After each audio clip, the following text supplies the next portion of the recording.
You're listening to Systemic Error Podcast. The failure was designed. Critics react with horror to insane revelations about Marco Rubio impeachable, based on an article by Brad Reed, Common Dreams. Rubio's Venezuela is not diplomacy. It is rule, a viceroy with a budget.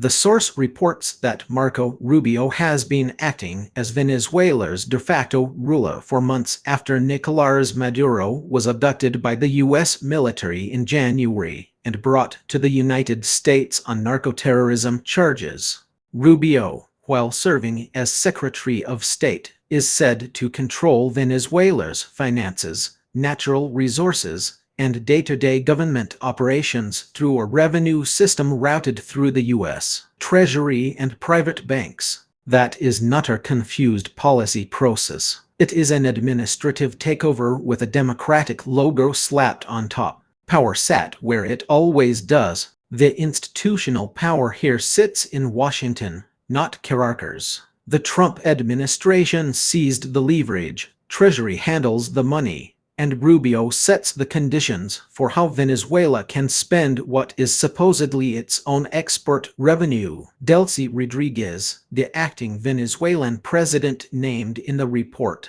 is left dependent on the flow to pay workers and stabilize the currency. That dependency is the mechanism. The point is not persuasion. The point is control. Democracy talk as cover. The article rightly quotes experts calling the arrangement insane, derelict, unconscionable, and impeachable. Those are not exaggerations. They are attempts to name what the official language tries to blur. A U.S. Secretary of State is allegedly running another country's finances while claiming to be a democracy promoter. That is the misdirection. Rubio's rhetoric about restoring democracy is not contradicted by this arrangement. It is used to launder it. Democracy becomes the excuse for extracting leverage, not the limit on power. Colonial economics, modern packaging. The revenue scheme described by the New York Times is blunt.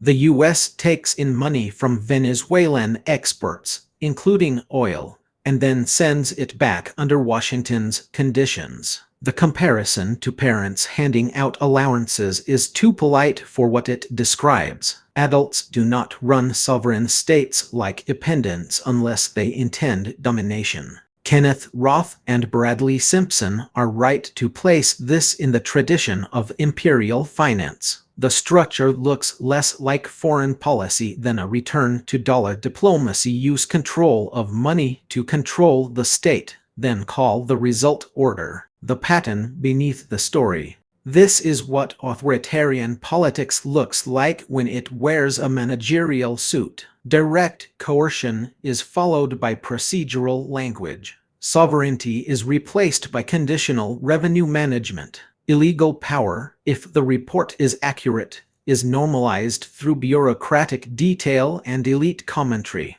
The deeper pattern is simple. When the United States has the force to seize another country's institutions, it will call the seizure governance. When it wants the public to tolerate it, it will call the occupation democracy.